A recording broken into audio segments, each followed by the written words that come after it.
So, hello future doctors, I welcome you all to this wonderful platform of CAT and Aspirants. আজকের এই ভিডিওতে আমরা domicile certificate নিয়ে আলোচনা করব। ডমিসাইল সার্টিফিকেটের রিগার্ডিং অনেকগুলো কোয়েরিজ অ্যান্ড কোয়েশ্চেন্স আমরা রিপিটেডলি পাচ্ছি। তো এই ভিডিওতে তোমাদের সমস্ত কোয়েরিজ অ্যান্ড কোয়েশ্চেন্সের ক্রিস্টাল ক্লিয়ার অ্যান্সার আমি দিয়ে দেবো এবং এই ভিডিওটা তোমরা লাস্ট অবধি দেখো। এরপর আর তোমাদের মনে ডমিসাইল সার্টিফিকেটের রিগার্ডিং আর কোনো রকমের কোনো কনফিউশনস থাকবে না, কেমন? ওকে, প্রথমত হচ্ছে ডমিসাইল সার্টিফিকেট কাদের প্রডিউস করতে হবে? At the time of physical documents verification এবং at the time of admission, দু ক্ষেত্রেই কিন্তু তোমাদের ডমিসাইল সার্টিফিকেটটা শো করতে হবে। যখন তোমাদের ফিজিক্যাল ডকুমেন্টস ভেরিফিকেশন হবে তখন তোমরা ডমিসাইল সার্টিফিকেটটা যা শো করবে সেটা সেখানে অরিজিনাল ফর্মে জমা নেবে না, একটা জেরক্স নিয়ে যাবে ডমিসাইল সার্টিফিকেটের, সেটা ফিজিক্যাল ডকুমেন্টস ভেরিফিকেশনের সময় সেখানে জেরক্স কপিটা তোমরা সাবমিট করবে। বাট অরিজিনাল ডমিসাইল সার্টিফিকেট যেটা হবে সেটা কিন্তু সেখানে যেখানে ফিজিক্যাল ডকুমেন্টস ভেরিফিকেশন হবে সেখানে জমা নেবে না। কিন্তু যখন তোমরা অ্যালোটেড কলেজে অ্যাডমিশন নিতে যাবে সেখানে কিন্তু তোমাদের অরিজিনাল ডমিসাইল সার্টিফিকেটটা কনসার্নিং কলেজ অথরিটিসের কাছে জমা দিতে হবে, কেমন? আচ্ছা, কাদের ডমিসাইল সার্টিফিকেট প্রডিউস করতে হবে? যারা ওয়েস্ট বেঙ্গলের একটা গভর্নমেন্ট মেডিকেল অথবা ডেন্টাল কলেজে অ্যাডমিশন নেবে তাদের ডমিসাইল সার্টিফিকেট দিতে হবে। আর যারা ওয়েস্ট বেঙ্গলের একটা প্রাইভেট মেডিকেল কলেজে, যেগুলো স্টেট কোটা সিট আছে, যেগুলোকে আমরা সেমি গভর্নমেন্ট এমবিবিএসের সিট বলি, এবং প্রাইভেট ডেন্টাল কলেজের যে সেমি গভর্নমেন্ট সিটগুলো আছে যেগুলোকে আমরা সেমি গভর্নমেন্ট বিডিএসের সিট বলি। তো প্রাইভেট মেডিকেল কলেজ অথবা প্রাইভেট ডেন্টাল কলেজের যদি তোমরা ওয়েস্ট বেঙ্গলের স্টেট কোটার যে সিটগুলো আছে সেগুলোতে অ্যাডমিশন নিতে চাও তোমাদের ডমিসাইল সার্টিফিকেট শো করতে হবে। কিন্তু যদি তোমরা ম্যানেজমেন্ট কোটার আন্ডারে পশ্চিমবঙ্গের কোনো একটা প্রাইভেট মেডিকেল অথবা ডেন্টাল কলেজে অ্যাডমিশন নাও তাহলে সেক্ষেত্রে তোমাদের কোনো রকমের কোনো ডমিসাইল সার্টিফিকেট প্রডিউস করতে হবে না। এবারে ইন জেনারেল ডমিসাইল সার্টিফিকেট, এই যে ফর্মগুলো দেখছো এই ফর্মগুলোর মধ্যে যে কোনো একটা ফর্মে সাবমিট করলে অ্যাকসেপ্ট করে নেয়। প্রথমে আমরা ই ডিস্ট্রিক্ট ডমিসাইল নিয়ে আলোচনা করি। ই ডিস্ট্রিক্ট ডমিসাইল দেখতে কীরকম হয়? ই ডিস্ট্রিক্ট ডমিসাইল দেখতে অনেকটা এরকম হয়, ঠিক আছে? এখানে ডমিসাইল সার্টিফিকেট মেনশন করা থাকবে এবং এখানে একটা জিনিস মেনশন করা থাকবে, তোমার নামের পরে পার্মানেন্ট রেসিডেন্ট অফ তোমার বাড়ির অ্যাড্রেস সেখানে থাকবে। এটা ই ডিস্ট্রিক্ট ডমিসাইল। ই ডিস্ট্রিক্ট ডমিসাইলের ভ্যালিডিটি কতদিন? জেনারেলি এটা লাইফ টাইম ভ্যালিড কনসিডার করা হয়, কিন্তু তোমরা একটা জিনিস ট্রাই করো যেন এই ইয়ারের ই ডিস্ট্রিক্ট ডমিসাইলটা হয়, কেমন? তাহলে সেটা বেশি ভালো হয়। আর যদি পুরনো থাকে তাহলে পুরনো যে ডমিসাইল সার্টিফিকেটটা হবে, 2024 বানানো যদি ডমিসাইল সার্টিফিকেট হয় তাহলে সেই ডমিসাইল সার্টিফিকেটটা শো করিয়ে তোমরা প্রোফার্মা A1টা বানিয়ে নিতে পারো। আচ্ছা, এবারে আসি প্রোফার্মা A1 কাদের জন্য? প্রোফার্মা A1 তাদের জন্য যারা পশ্চিমবঙ্গের কোনো একটা স্কুল থেকে class 10th and class 12th complete করেছে তাদের জন্য প্রোফার্মা A1। প্রোফার্মা A1 কাদের জন্য? তাহলে যে সমস্ত স্টুডেন্টরা পশ্চিমবঙ্গের কোনো একটা স্কুল থেকে class 10th and class 12th complete করেছে তাদের জন্য proforma A1। It doesn't matter সেটা কোন বোর্ডের স্কুল, সেটা সিবিএসসি বোর্ড হতে পারে, আইসিএসসি বোর্ড হতে পারে অথবা ওয়েস্ট বেঙ্গলের বোর্ড হতে পারে। তুমি যে স্কুল থেকে class 10th and class 12th complete করেছো সেই স্কুলটা যদি ওয়েস্ট বেঙ্গলে অবস্থিত হয় তাহলে তুমি প্রোফার্মা A1 বানাবে। আচ্ছা, এর পাশাপাশি যারা ড্রপাররা প্রত্যেকেই প্রোফার্মা A1টা বানাবে। যারা 2025 আগে কোনো একটা ইয়ারে হায়ার সেকেন্ডারি কমপ্লিট করেছো তারা প্রোফার্মা A1টা বানাবে। কিন্তু সেক্ষেত্রে একটা জিনিস মাথায় রাখবে, তুমি যে স্কুল থেকে class 10th and class 12th complete করেছো সেই স্কুলটা ওয়েস্ট বেঙ্গলে অবস্থিত হতে হবে। এবং এক্ষেত্রে ম্যাটার করে না যে তুমি class 10th and 12th West বেঙ্গলের একটা স্কুল থেকে কমপ্লিট করার পর তারপরে কোথায় গেছো, তারপরে দেখা গেলো তুমি বাইরে কোথাও একটা পড়াশোনা করতে গেছো, দ্যাট ডাজেন্ট ম্যাটার, কেমন? যদি তুমি class 10th and 12th West বেঙ্গলের কোনো একটা স্কুল থেকে কমপ্লিট করেছো then proforma A1 is for you. এবং আরেকটা বিষয়, শুধু class 10th and 12th complete করলে হবে না, তোমার আধার কার্ড ভোটার কার্ড আমাদের ওয়েস্ট বেঙ্গলের অ্যাড্রেসে হতে হবে। আধার কার্ড এবং ভোটার কার্ডে আমাদের ওয়েস্ট বেঙ্গলের অ্যাড্রেসটা মেনশন করা থাকতে হবে, কেমন? যদি তোমাদের ভোটার কার্ড না হয় তাহলে আধার কার্ডে ওয়েস্ট বেঙ্গলের অ্যাড্রেসটা মেনশন করা থাকতে হবে। আচ্ছা, প্রোফার্মা A2 কাদের জন্য? প্রোফার্মা A2 হচ্ছে যারা ওয়েস্ট বেঙ্গলের রেসিডেন্ট এবং তারা এই বছর 2025 ওয়েস্ট বেঙ্গলের কোনো একটা স্কুল থেকে হায়ার সেকেন্ডারি কমপ্লিট করেছে তারা প্রোফার্মা A2টা বানাবে, কেমন? যারা ওয়েস্ট বেঙ্গলের রেসিডেন্ট যাদের আধার কার্ড এবং ভোটার কার্ডে ওয়েস্ট বেঙ্গলের অ্যাড্রেস মেনশন করা আছে এবং তারা যদি ওয়েস্ট বেঙ্গলের কোনো একটা স্কুল থেকে ক্লাস 12th কমপ্লিট করে সেটাও 2025 যদি কমপ্লিট করে তাহলে তারা প্রোফার্মা A2 বানাবে, কেমন? এবং এখানে যারা প্রোফার্মা A2টা বানাচ্ছে তারা চাইলে প্রোফার্মা A1ও বানাতে পারে। কেউ যদি এই বছর ওয়েস্ট বেঙ্গলের কোনো একটা স্কুল থেকে ক্লাস 12th কমপ্লিট করে থাকো এবং যদি তুমি ক্লাস 10thও ওয়েস্ট বেঙ্গলের একটা স্কুল থেকে কমপ্লিট করেছো তুমি চাইলে প্রোফার্মা A1টাও বানিয়ে নিতে পারো, ইট ডাজেন্ট ম্যাটার, ওকে? আচ্ছা, এরপর আসি প্রোফার্মা B এর ব্যাপারে। প্রোফার্মা B কাদের জন্য অ্যাপ্লিকেবল? যে সমস্ত স্টুডেন্টরা পশ্চিমবঙ্গের বাইরের কোনো একটা স্কুল থেকে ক্লাস 10th অথবা ক্লাস 12th কমপ্লিট করেছে, এরকম হতে পারে দুটোই বাইরের কোনো স্কুল থেকে কমপ্লিট করেছে, অথবা শুধু ক্লাস 10th বাইরের কোনো স্কুল থেকে কমপ্লিট করেছে, অথবা শুধু ক্লাস 12th বাইরের কোনো স্কুল থেকে কমপ্লিট করেছে। 10th অ্যান্ড 12th মধ্যে যে কোনো একটা যদি তোমরা ওয়েস্ট বেঙ্গলের বাইরের কোনো স্কুল থেকে করে থাকো কিন্তু তোমার বাবা অথবা মা যদি পশ্চিমবঙ্গের পার্মানেন্ট রেসিডেন্ট হন তাহলে তোমরা তোমার বাবা অথবা মায়ের রেসপেক্টে ডমিসাইলটা ক্লেম করতে পারবে, কেমন?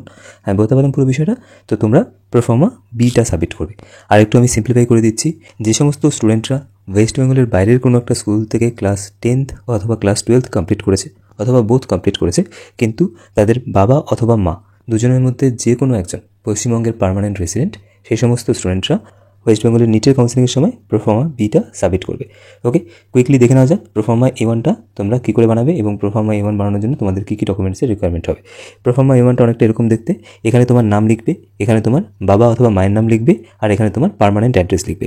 একটা জিনিস মাথায় রাখবে, যে অ্যাড্রেসটা তোমরা এখানে লিখবে সেম অ্যাড্রেস তোমাদের আধার কার্ডে মেনশন থাকা হতে হবে। আধার কার্ড অথবা ভোটার কার্ড, যদি আধার কার্ড না থাকে তাহলে ভোটার কার্ড, যে কোনো একটার মধ্যে আধার কার্ড অথবা ভোটার কার্ডের মধ্যে যে কোনো একটাতে এই অ্যাড্রেসটা মেনশন থাকতে হবে, যে অ্যাড্রেসটা তোমরা এখানে লিখবে। এখানে একটা জিনিস মেনশন করা আছে, সেটা হচ্ছে অ্যাসেম্বলি কনস্টিটুয়েন্সি। অ্যাসেম্বলি কনস্টিটুয়েন্সি মানে তোমার যেটা বিধানসভা এরিয়া, সেটা যে বিধানসভা এরিয়ায় তোমার বাড়ি সেই বিধানসভা এরিয়ার নাম এখানে মেনশন করবে। এখানে একটা তোমার ফটো আঠা দিয়ে আটকাবে, এখানে একটা তোমার সিগনেচার করতে হবে, কিন্তু এই সিগনেচারটা তুমি আগেই করবে না, এই সিগনেচারটা করবে হচ্ছে কনসার্নিং অথরিটি, মানে যাকে দিয়ে তুমি এই প্রোফর্মাটা সিল অ্যান্ড সাইন করাবে ওনার সামনে, কেমন। এবং একটা জিনিস মাথায় রাখবে, এখানে যে ফটোটা তোমরা অ্যাফিক্স করবে, আঠাতে যে ফটোটা লাগাবে, সেই ফটোটা কিন্তু কনসার্নিং অথরিটি, মানে যাকে দিয়ে তোমরা এই প্রোফর্মাটা সিল অ্যান্ড সাইন করাচ্ছ ওনাকে দিয়ে অ্যাটাস্টেড করে নিতে হবে, কেমন। তাহলে এখানে সাইনটা তোমরা আগের থেকে করে নিয়ে যাবে না, সাইনটা তোমরা যে অথরিটিকে দিয়ে প্রোফর্মাটা সিল অ্যান্ড সাইন করাবে ওনার সামনে করবে। আচ্ছা, আর এখানে তোমাদের কিছু ফিল করতে হবে না, এখানে যে অথরিটি আছেন যাকে দিয়ে তোমরা প্রোফর্মাটা বানাচ্ছ উনি এখানে সিল অ্যান্ড সাইন করে দেবে, ওনার সমস্ত ক্রেডেন্সিয়ালসগুলো এখানে মেনশন করবে। আচ্ছা, এবারে কোন কোন ডেজিগনেটেড অথরিটিসকে দিয়ে তোমরা এই প্রোফর্মাটা সিল অ্যান্ড সাইন করলে সেটা অ্যাকসেপ্টেবল হবে সেটা এখানে ক্লিয়ারলি মেনশন করা আছে। আমি জাস্ট তোমাদের সুবিধার জন্য বলে দিই, যে সমস্ত অথরিটিসকে দিয়ে সিল অ্যান্ড সাইন করানো সব থেকে ইজি হবে তাদের মধ্যে একজন রয়েছে বিডিও, ব্লক ডেভেলপমেন্ট অফিসার। তোমার বাড়ি যদি পঞ্চায়েত এরিয়াতে হয় বিডিওকে দিয়ে সিল অ্যান্ড সাইন করে নিলে সেটা অ্যাকসেপ্টেবল হবে, অথবা এসডিও, সাব ডিভিশনাল অফিসার। আচ্ছা, অথবা তোমরা চাইলে superintendent of police, SP, DSP অথবা এসডিপিও যে হয় সাব ডিভিশনাল পুলিশ অফিসার, ওনাকে দিয়েও এই প্রোফর্মাটা সিল অ্যান্ড সাইন করাতে পারো, দেন ইট উইল অলসো অ্যাকসেপ্টেবল। যদি কারোর বাড়ি কর্পোরেশন এরিয়াতে হয় তাহলে সেক্ষেত্রে এখানে মেনশন করা আছে অ্যাসিস্ট্যান্ট কমিশনার অথবা ডেপুটি কমিশনার অথবা জয়েন্ট কমিশনারকে দিয়ে এই প্রোফর্মাটা সিল অ্যান্ড সাইন করালে সেটা অ্যাকসেপ্টেবল হবে। ওকে, আচ্ছা, এবারে আমরা দেখব যে এই ডমিসাইল প্রোফর্মা A1টা কনসার্নিং অথরিটিকে দিয়ে সিল অ্যান্ড সাইন করানোর জন্য তোমাদের কী কী ডকুমেন্টস নিয়ে যেতে হবে। প্রথমত তোমাদেরকে কনসার্নিং অথরিটিকে একটা অ্যাপ্লিকেশন লেটার লিখতে হবে। অ্যাপ্লিকেশন লেটারটা কী করে লিখবে তার ফর্ম্যাট আমার টেলিগ্রাম চ্যানেল এবং হোয়াটসঅ্যাপ গ্রুপে দেওয়া থাকবে, সেখান থেকে ডাউনলোড করে তোমরা অ্যাকর্ডিংলি তোমাদের ক্রেডেন্সিয়ালসগুলো সেখানে ইনপুট করে সেটা তোমরা লিখে নিতে পারবে। এবং সেই অথরিটিকে লিখবে যে অথরিটির কাছে তোমরা এই প্রোফর্মাটা বানানোর জন্য অ্যাপ্লিকেশন করছো, মানে যে অথরিটিকে দিয়ে তোমরা এই প্রোফর্মাটা সিল অ্যান্ড সাইন করাতে চাও। তার পাশাপাশি নিটিভিটি 2025-এর র্যাঙ্ক লেটার বা স্কোর কার্ডটা নিয়ে যাবে। বার্থ প্রুফ হিসাবে তোমার ডেট অফ বার্থ সার্টিফিকেট অথবা ক্লাস 10-এর অ্যাডমিট কার্ড নিয়ে যাবে, যদি দুটো থাকে তাহলে দুটোই নিয়ে যাবে, কেমন। আচ্ছা, এর পাশাপাশি ক্লাস 10 অ্যান্ড ক্লাস 12-এর মার্কশিট তোমাদের নিয়ে যেতে হবে। আইডেন্টিটি প্রুফ হিসাবে তোমরা ভোটার কার্ড, আধার কার্ড অথবা ড্রাইভিং লাইসেন্স, এই তিনটের মধ্যে যে কোনো একটা ডকুমেন্টস নিয়ে যাও, যদি দুটো থাকে দুটো নিয়ে যাবে, ঠিক আছে। এই তিনটের মধ্যে যে ডকুমেন্টস আছে সেই ডকুমেন্টসই নিয়ে যাবে। এর পাশাপাশি রেশন কার্ডটাকেও তোমরা ইনক্লুড করতে পারো, যদি কারোর কাছে রেশন কার্ড থাকে তাহলে রেশন কার্ডটাও সাথে নিয়ে যাবে। যতগুলো আইডেন্টিটি প্রুফ আছে প্রত্যেকটা আইডেন্টিটি প্রুফ নিয়ে যাবে, কেমন। আচ্ছা, এর পাশাপাশি পেরেন্টের মধ্যে যে কোনো একজনের, বাবা অথবা মায়ের ভোটার কার্ড, আধার কার্ড এবং ড্রাইভিং লাইসেন্স, এই তিনটের মধ্যে যে কোনো একটা ডকুমেন্টস নিয়ে যাবে, কেমন। আচ্ছা, আরেকটা বিষয় সেটা হচ্ছে সার্টিফিকেট ফ্রম প্রধান অথবা chairman of councillor of the municipality অথবা এমএলএ আর এমপি। এই বিষয়টা আমি একটু পরে আসছি। দেখো, তোমাদের বাড়ি যদি রুরাল এরিয়াতে হয়, মানে গ্রামে যদি তোমাদের বাড়ি হয়, তাহলে তোমাদের গ্রামের যিনি প্রধান আছেন সেই প্রধানের থেকে একটা রেসিডেন্সিয়াল সার্টিফিকেট নিয়ে যাবে। কিছুই নয়, তোমরা তোমাদের গ্রামের যিনি প্রধান আছেন ওনাকে গিয়ে বলবে যে স্যার বা ম্যাম আমাকে একটা রেসিডেন্সিয়াল সার্টিফিকেট দিন, উনি তোমাকে একটা রেসিডেন্সিয়াল সার্টিফিকেট দিয়ে দেবে, কেমন। পাশাপাশি তোমাদের বাড়ি যদি মিউনিসিপ্যালিটি এরিয়াতে হয় তাহলে তোমাদের মিউনিসিপ্যালিটি যিনি চেয়ারম্যান আছেন ওনার থেকে একটা রেসিডেন্সিয়াল সার্টিফিকেট কালেক্ট করবে। কোনো ফরম্যাট নেই এর জন্য, তোমরা তোমাদের মিউনিসিপ্যালিটি যিনি চেয়ারম্যান আছেন ওনাকে গিয়ে বলবে আমার একটা রেসিডেন্সিয়াল সার্টিফিকেটের দরকার, বাস ওনারা তোমাকে সেটা প্রোভাইড করবে। অথবা তোমরা এমএলএ অথবা এমপির থেকেও এই রেসিডেন্সিয়াল সার্টিফিকেটটা নিতে পারো। আচ্ছা, এবারে এই বিষয়টা নিয়ে একটু আলোচনা করি। কিছু কিছু মিউনিসিপ্যালিটিতে এরকম বলবে যে executive officer of the municipality ওনার থেকে প্রোফর্মা A1টা আপনি একবার সিল অ্যান্ড সাইন করে নিয়ে আসুন। কিছুই নয়, তোমরা এই প্রোফর্মাটা প্রিন্ট আউট করার পর একটা অ্যাডিশনাল প্রোফর্মাকে তোমরা ফিল করবে, করে তোমাদের মিউনিসিপ্যালিটিতে যাবে। তোমাদের মিউনিসিপ্যালিটিতে গিয়ে সেখানে যে এক্সিকিউটিভ অফিসার আছেন ওনাকে দিয়ে এই প্রোফর্মাটা সিল অ্যান্ড সাইন করে নেবে। এবং এই প্রোফর্মাটা ওনাকে দিয়ে সিল অ্যান্ড সাইন করিয়ে নেওয়ার পর আরেকটা ফ্রেশ প্রোফর্মাতে তোমরা অ্যাগেইন তোমাদের ক্রেডেন্সিয়ালসগুলো ফিল করবে, করে যে প্রোফর্মাটা তোমাদের মিউনিসিপ্যালিটির executive officer seal and sign করে দিলেন সেই প্রোফর্মাটা প্লাস ফ্রেশ যে প্রোফর্মাটা তুমি ফিল করলে সেই প্রোফর্মাটা, এই দুটো প্রোফর্মা নিয়ে তুমি তোমাদের যে এসডিও অফিস আছে সেই এসডিও অফিসে সাবমিট করে আসবে। তাহলেই 2 থেকে 3 দিনের মধ্যে প্রোফর্মাটা তোমাদেরকে সিল অ্যান্ড সাইন করে দিয়ে দেবে। এবং তার পাশাপাশি এই যে অ্যাডিশনাল ডকুমেন্টসগুলো আছে প্রত্যেকটা ডকুমেন্টস কিন্তু তোমাদেরকে জেরক্স ফর্মে সাবমিট করতে হবে, মানে প্রত্যেকটা ডকুমেন্টসের জেরক্স কপি, যেটাকে আমরা ফটোকপি বলি, সেই ফটোকপি সাবমিট করতে হবে। আচ্ছা, এর সাথে আরেকটা অ্যাডিশনাল ডকুমেন্টস লাগবে, সেটা হচ্ছে ডিড অফ হাউস। যদি কেউ কোয়ার্টারে থাকো তাহলে allotment paper of the quarter, আর হচ্ছে যদি কেউ রেন্টে থাকো তাহলে রেন্ট রিসিপ্ট অথবা tax receipt of the house. এবারে এই ক্ষেত্রে এই যে ডকুমেন্টসগুলো আছে এই ডকুমেন্টসের মধ্যে যে কোনো একটা ডকুমেন্টস তুমি সাবমিট করতে পারো যেটা তোমার জন্য অ্যাপ্লিকেবল, কেমন। আচ্ছা, এবারে এই যে ডকুমেন্টগুলো আছে এই ডকুমেন্টগুলো যে তোমার নামেই থাকতে হবে সেরকম কিছু নয়, তোমার বাবার নামেই যে থাকতে হবে এরকম কিছু নয়, তোমার মায়ের নামে যে থাকতে হবে এরকম কিছু নয়।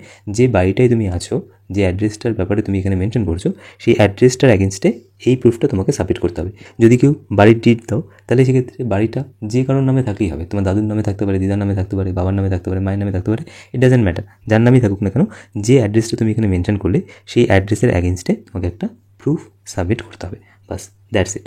এরপর আমরা দেখব যে যদি তোমাদের কাছে এই ডিস্ট্রিক্ট ডমিসাইলটা থাকে তাহলে তোমরা কী করে প্রোফার্মা A1টা কনসার্নিং অথরিটিকে দিয়ে সিল অ্যান্ড সাইন করাবে। দেখো কিছু কিছু মিউনিসিপ্যালিটি বা পঞ্চায়েত এরিয়াতে কী করে, যদি তোমাদের কাছে এই ডিস্ট্রিক্টের ডমিসাইল থাকে স্টিল তোমাদেরকে বলবে এই প্রত্যেকটা ডকুমেন্টস নিয়ে যাওয়ার জন্য, ঠিক আছে। তোমরা সেখানে একটা আর্গুমেন্ট রাখতে পারো যে এই ডিস্ট্রিক্ট ডমিসাইলটা সিল অ্যান্ড সাইন করেন কে, সেই এরিয়ার যিনি SDO আছেন উনি, এবং এখানে একটা জিনিস ক্লিয়ারলি মেনশন করা থাকে যে তুমি সেই এরিয়ার পার্মানেন্ট রেসিডেন্ট, অ্যান্ড সেটা অ্যাফার্ম করছে কে, সেটা অ্যাফার্ম করছে হচ্ছে sub divisional officer of that area. তাহলে যদি সাব ডিভিশনাল অফিসার বলে দিয়েছে যে আপনি সেখানকার বাসিন্দা, তাহলে আবার মানে এত ডকুমেন্টসের কী দরকার, সেটা তোমরা বলতে পারো, বাট অনেক সময় শোনে না। যদি শোনে নেয় তাহলে ঠিক আছে, আর যদি না শোনে তাহলে তোমাদেরকে অ্যাডিশনালি আবার সমস্ত ডকুমেন্টস নিয়ে যেতে হবে। ইন জেনারেল আমরা প্রিভিয়াস ইয়ার্সে দেখেছি যদি কারো কাছে এই ডিস্ট্রিক্ট ডমিসাইল থাকে তাহলে এখানে যে ডকুমেন্টসগুলোর ব্যাপারে মেনশন করা আছে শুধুমাত্র এই ডকুমেন্টসগুলো নিয়ে গেলেই কনসার্নিং অথরিটি, তোমাদের এরিয়ার যিনি SDO আছেন উনি, অথবা তোমাদের এরিয়ার যিনি PDO আছেন উনি, অথবা SP DSP, যাকে দিয়ে তোমরা এই প্রোফার্মাটা সিল অ্যান্ড সাইন করাতে চাও উনি জেনারেলি সিল অ্যান্ড সাইন করে দিয়ে দেয়, ঠিক আছে। এই ডিস্ট্রিক্ট থাকলে এই বেনিফিটটা অ্যাকচুয়ালি পাওয়া যায়। এখানে আমি একটা অ্যাডিশনাল জিনিস মেনশন করে দিই যে কিছু কিছু জায়গায় দেখা গেছে যে তোমাদেরকে এরকম বলবে, এবং এটা হয়েছে অলরেডি, আমাদের যে সমস্ত স্টুডেন্টসরা ডমিসাইল সার্টিফিকেট বানাতে গেছিলো, মানে এই ডিস্ট্রিক্ট ডমিসাইল সার্টিফিকেট বানাতে গেছিলো তাদেরকেই বলছে। তো প্রোফার্মার ক্ষেত্রেও বলেছে, আগের বছরও বলেছে, এই বছরও বলতে পারে। কি বলে যে ক্লাস 1 থেকে 5 অবধি, 1 থেকে 4 অবধি আপনি যে স্কুলে পড়াশোনা করেছেন সেই স্কুল থেকে একটা সার্টিফিকেট এনে দিন যে সেই স্কুলে আপনি পড়াশোনা করেছেন, এবং ক্লাস 4 থেকে ক্লাস 10 অবধি যে স্কুলে আপনি পড়াশোনা করেছেন সেই স্কুল থেকে একটা সার্টিফিকেট এনে দিন যে আপনি সেই স্কুলে পড়াশোনা করেছেন। তো এরকমও কিন্তু বলতে পারে। 4 মানে এখানে ক্লাস 5 হবে, ক্লাস 5 থেকে ক্লাস 10 অবধি যে স্কুলে পড়াশোনা করেছেন সেই স্কুল থেকে একটা সার্টিফিকেট এনে দিন, প্লাস ক্লাস 1 থেকে ক্লাস 4 অবধি যে স্কুলে আপনি পড়াশোনা করেছেন সেই স্কুল থেকে একটা সার্টিফিকেট এনে দিন। কিছু কিছু জায়গায় সত্যি এরকম বিষয় বলে, অনেকের কাছে হয়তো অবাক লাগবে যে এরকমও ডকুমেন্টস সত্যি সত্যি কি পাওয়া যায়, এরকমও ডকুমেন্টসের কথা কিছু কিছু জায়গায় বলে। তো এই বিষয়টার জন্য তোমরা রেডি থেকো। তো সেই জন্যই আমি তোমাদেরকে বলছি যে তোমরা একটা কাজ করো, তোমরা আগে তোমাদের যেটা SDO অফিস বা BDO অফিস আছে সেখানে ভিজিট করে শুনে নাও একবার যে ডমিসাইল প্রোফার্মা A1টাকে সিল অ্যান্ড সাইন করাতে গেলে কী কী ডকুমেন্টসে তোমাদের রিকোয়ারমেন্টটা হবে, কেমন। আচ্ছা, এখানে একটা জিনিস মাথায় রাখবেন, প্রত্যেকটা ডকুমেন্টের অরিজিনাল প্লাস তার সাথে 2টো করে জেরক্স কপি বা ফটোকপি আপনি নিয়ে যাবেন, কেমন। প্রত্যেকটা ডকুমেন্ট অরিজিনাল, তার সাথে 2টো করে জেরক্স কপি আপনি কনসার্নিং অথরিটি অফিসে নিয়ে যাবেন, মানে SDO হলে SDO অফিস, BDO হলে BDO অফিস। এবং এই যে প্রোফার্মাটার কথা বললাম এই প্রোফার্মাটাও আপনি 2টো হাতে লেগে ফিল করবেন, এবং 2টো জায়গাতেই কিন্তু আপনার এখানে ফটোটা লাগাবেন, এবং অবশ্যই চেষ্টা করবে নিটের অ্যাপ্লাই করার সময় তোমরা যে ফটোটা ইউজ করেছিলে সেম ফটো এখানে আটকানোর, কেমন। আচ্ছা, এবারে চলে আসা যাক ডমিসাইল প্রোফার্মা A2 ব্যাপারে। ডমিসাইল প্রোফার্মা A2টা কাদের জন্য অ্যাপ্লিকেবল, যারা ওয়েস্ট বেঙ্গলের একটা স্কুল থেকে 2025-এ হায়ার সেকেন্ডারি কমপ্লিট করেছো তাদের জন্য। আচ্ছা, কারা এই ডমিসাইল প্রোফার্মাটা সিল অ্যান্ড সাইন করে দিলে সেটা অ্যাকসেপ্টেবল হবে, যে স্কুল থেকে তুমি ক্লাস 12 কমপ্লিট করলে, মানে ওয়েস্ট বেঙ্গলের যে স্কুল থেকে তুমি ক্লাস 12 কমপ্লিট করলে সেই স্কুলে যিনি হেডমাস্টার মশাই আছেন বা যিনি হেডমিস্ট্রেস আছেন অথবা যিনি প্রিন্সিপাল আছেন ওনাকে দিয়ে ডমিসাইল প্রোফার্মা A2টা সিল অ্যান্ড সাইন করলে সেটা অ্যাকসেপ্টেবল হবে। এখানে তোমার নাম লিখবে, এখানে তোমার বাবা অথবা মায়ের নাম লিখবে, এখানে 2025 লিখবে, আর এখানে তোমার অ্যাড্রেসটা ফিল করবে। একটা জিনিস মাথায় রাখবে, এখানে তোমরা সেই অ্যাড্রেসটা ফিল করবে যে অ্যাড্রেসটা তোমাদের আধার কার্ড অথবা ভোটার কার্ড অথবা যে কোনো একটা আইডেন্টিটি কার্ডে যে অ্যাড্রেসটা লেখা আছে সেই অ্যাড্রেসটা এখানে মেনশন করবে। এখানে অ্যাসেম্বলি কনস্টিটিউয়েন্সি মানে তোমাদের বাড়ি যে বিধানসভা এরিয়ার আন্ডারে অবস্থিত সেই বিধানসভা এরিয়ার নাম লিখবে। আচ্ছা, এখানে তোমরা একটা ফটো অ্যাফিক্স করবে, হাঁটাতে একটা ফটো লাগাবে, এবং এই ফটোটা তোমাদের স্কুলের হেডমাস্টার মশাই বা হেডমিস্ট্রেসকে দিয়ে সিল অ্যান্ড সাইন করে নেবে, কেমন। ফটোটা অ্যাটাচড করে নেবে, আর এখানে একটা তোমাদের সিগনেচার করতে হবে। এই সিগনেচারটা তোমরা আগে করবে না, এই সিগনেচারটা তোমরা স্কুলে গিয়ে স্কুলের যিনি হেডমাস্টার মশাই আছেন যাকে দিয়ে তোমরা এই ডমিসাইল প্রোফার্মা A2টা সিল অ্যান্ড সাইন করাবে ওনাকে দিয়ে ওনার সামনে এখানে সিগনেচার করবে, কেমন। আচ্ছা, এরপর চলে আসি domicile proforma B। Domicile proforma B এর ক্ষেত্রে যে সমস্ত কনসার্নিং অথরিটি সাইন করলে এই প্রোফার্মাটা অ্যাকসেপ্টেবল হবে সেম A1-এর মতো। A1-এর ক্ষেত্রে যাদের কাছে এই অথরাইজেশনটা ছিল ডমিসাইল প্রোফার্মা A1টা ইস্যু করার, সেম অথরিটিজই ডমিসাইল প্রোফার্মা Bটা ইস্যু করতে পারে, কেমন। ডমিসাইল প্রোফার্মা B কাদের জন্য, তাহলে এখানে মেনশন করা আছে যে ডমিসাইল প্রোফার্মা Bটা কাদের জন্য। আচ্ছা, এখানে তোমার বাবা অথবা মায়ের নাম লিখবে। ডমিসাইল প্রোফার্মা B এর ক্ষেত্রে কিন্তু একটু অন্যরকম, বাবা অথবা মা যার রেসপেক্টে তুমি ডমিসাইলটা ক্লেম করবে তার নাম এখানে লিখবে, মানে বাবা অথবা মা যার রেসপেক্টে তুমি ওয়েস্ট বেঙ্গলের ডমিসাইলটা ক্লেম করছো তার নাম এখানে লিখবে। এখানে তোমার নাম হবে, আর এখানে সেই অ্যাড্রেসটা লিখবে যে অ্যাড্রেসটা তোমার বাবা অথবা মা যার রেসপেক্টে তুমি ডমিসাইলটা ক্লেম করছো তার ভোটার কার্ড অথবা আধার কার্ডে যে অ্যাড্রেসটা মেনশন করা আছে এই অ্যাড্রেসটা এখানে সেম হতে হবে। একটা জিনিস মাথায় রাখবে, যারা ডমিসাইল প্রোফার্মা Bটা সাবমিট করবে সেক্ষেত্রে যার রেসপেক্টে তুমি ডমিসাইলটা ক্লেম করছো, মানে ফাদার অথবা মাদার যার রেসপেক্টে তুমি ডমিসাইলটা ক্লেম করছো ওনার ভোটার কার্ড আধার কার্ড অথবা পাসপোর্ট, ভোটার কার্ড, আধার কার্ড অথবা পাসপোর্ট, এই তিনটে ডকুমেন্টসের মধ্যে অ্যাটলিস্ট যে কোনো দুটো ডকুমেন্টসে এই অ্যাড্রেসটা মেনশন করা থাকতে হবে, যে অ্যাড্রেসটা তোমরা এখানে লিখবে। বলতে পারলাম পুরো বিষয়টা। বাবা অথবা মা যার রেসপেক্টে তুমি ডমিসাইলটা ক্লেম করবে, ওনার ভোটার কার্ড অথবা আধার কার্ড অথবা পাসপোর্ট, এই তিনটে ডকুমেন্টসের মধ্যে যে কোনো দুটো ডকুমেন্টসে, অ্যাটলিস্ট যে কোনো দুটো ডকুমেন্টসে এই অ্যাড্রেসটা মেনশন করা থাকতে হবে, যে অ্যাড্রেসটা তোমরা এখানে মেনশন করবে। ঠিক আছে, এই সেম অ্যাড্রেস এখানে মেনশন করা থাকতে হবে, আদার্স হলে হবে না। আচ্ছা, অন্য অ্যাড্রেস হলে কিন্তু হবে না। ওকে, এখানে তোমার একটা ফটো লাগাবে, এখানে তোমার বাবা অথবা মা যার রেসপেক্টে তুমি ডমিসাইলটা ক্লেম করছো, যার নাম এখানে লিখেছো, তার ফটো এখানে লাগাবে। আচ্ছা, এখানে সিগনেচার করতে হবে, কিন্তু সিগনেচারটা তোমরা আগেই করবে না। যে কনসার্নিং অথরিটিকে দিয়ে তোমরা ডমিসাইল প্রোফার্মা বিটাকে সিল অ্যান্ড সাইন করবে বলে ভেবেছো, তার সামনে এখানে সিগনেচার করবে। আর এখানে তো তোমাদের কিছু করার নেই, এটা যিনি এই প্রোফার্মাটা সিল অ্যান্ড সাইন করবেন তিনি এখানে তার ডিটেলসগুলো দেবে। কারা কারা করতে পারবে domicile proforma B seal and sign, এখানে ক্লিয়ারলি মেনশন করা আছে। পিডিএফটা তোমরা আমাদের হোয়াটসঅ্যাপ গ্রুপ এবং টেলিগ্রাম চ্যানেলে পেয়ে যাবে, সেখান থেকে ডাউনলোড করে দেখে নিও। মোটামুটিভাবে ভিডিও অথবা এইচডিওকে দিয়ে যদি তোমরা এই ডমিসাইল প্রোফার্মা বিটা সিল অ্যান্ড সাইন করো, তাহলে সেটা অ্যাকসেপ্টেবল হয়ে যাবে। এবং কর্পোরেট এরিয়ার ক্ষেত্রে অ্যাসিস্ট্যান্ট কমিশনার, ডেপুটি কমিশনারকে দিয়ে যদি তোমরা এই ডমিসাইল প্রোফার্মা বিটা সিল অ্যান্ড সাইন করো, তাহলে সেটা অ্যাকসেপ্টেবল হয়ে যাবে। এবারে কী কী ডকুমেন্টস লাগবে, মোটামুটিভাবে ডমিসাইল প্রোফার্মা A1টা সিল অ্যান্ড সাইন করানোর জন্য যা যা ডকুমেন্টসের রিকোয়ারমেন্ট ছিল সেম ডকুমেন্টস লাগবে। আচ্ছা, যদি কারোর কাছে পেরেন্টের এই ডিস্ট্রিক্টের ডোমিসাইল সার্টিফিকেটটা থাকে, তাহলে জেনারেলি এই বাড়ির যে ডিড আছে বা অ্যালটমেন্ট লেটার অফ কোয়ার্টার অথবা রেন্ট রিসিট অথবা tax receipt of the house, এই যে ডকুমেন্টসগুলো আছে এই ডকুমেন্টসগুলো দেওয়ার প্রয়োজনীয়তা আর পড়ে না। কেননা যখন পেরেন্টের এই ডিস্ট্রিক্টটা তৈরি হবে, তখন পেরেন্টকে অলরেডি এই যে ডিটেলসগুলো আছে, মানে এই দুটো ডকুমেন্টস তাকে অলরেডি আপলোড করতে হয়। তো জেনারেলি দেখা যায় যে এই ডকুমেন্টসগুলোর আর অ্যাডিশনালি রিকোয়ারমেন্ট পড়ে না, বাট কিছু কিছু এরিয়াতে দেখা যায় অ্যাগেন এই ডিস্ট্রিক্ট থেকে ডোমিসাইল থাকলে অ্যাগেন এই ডকুমেন্টসগুলো চেয়ে বসবে। ঠিক আছে, আর এখানে মোটামুটিভাবে সেমি ডকুমেন্টস আছে, তোমরা দেখে নিতে পারছো। আমি তাও একটু ভার্বালি বলে দিচ্ছি। একটা অ্যাপ্লিকেশন লেটার লিখতে হবে, এটা ক্যান্ডিডেট লিখবে, কেমন এরকম না যে পেরেন্ট লিখবে, এই অ্যাপ্লিকেশন লেটারটা ক্যান্ডিডেট লিখবে কনসার্নিং অথরিটিকে। ওকে, আচ্ছা, নিট ইউজি 2025 এর র্যাঙ্ক লেটার অথবা স্কোর কার্ড নিয়ে যাবে ক্যান্ডিডেটের। আচ্ছা, ক্যান্ডিডেটের birth proof, birth certificate and অথবা ক্লাস 10 অ্যাডমিট কার্ড নিয়ে যাবে। আচ্ছা, আর ক্যান্ডিডেটের ক্লাস 12 মার্কশিট অথবা লাস্ট যে এক্সামটা দিয়েছে সেই এক্সামের মার্কশিট। আইডেন্টিটি প্রুফ হিসাবে ভোটার কার্ড, আধার কার্ড অথবা ড্রাইভিং লাইসেন্স, এটা অ্যাপ্লিকেন্ট মানে যে ক্যান্ডিডেট আছে ওর লাগবে। এবং পেরেন্টের ক্ষেত্রে পেরেন্টের ভোটার কার্ড, আধার কার্ড অথবা ড্রাইভিং লাইসেন্স অথবা পাসপোর্ট, এই যে 4টে ডকুমেন্টস আছে এর মধ্যে যে কোনো দুটো ডকুমেন্টস নিয়ে যেতে হবে, এবং সেই দুটো ডকুমেন্টসের মধ্যে কিন্তু সেই অ্যাড্রেসটা মেনশন করা থাকতে হবে, যে অ্যাড্রেসটা এখানে আপনি মেনশন করেছেন সেই অ্যাড্রেসটা।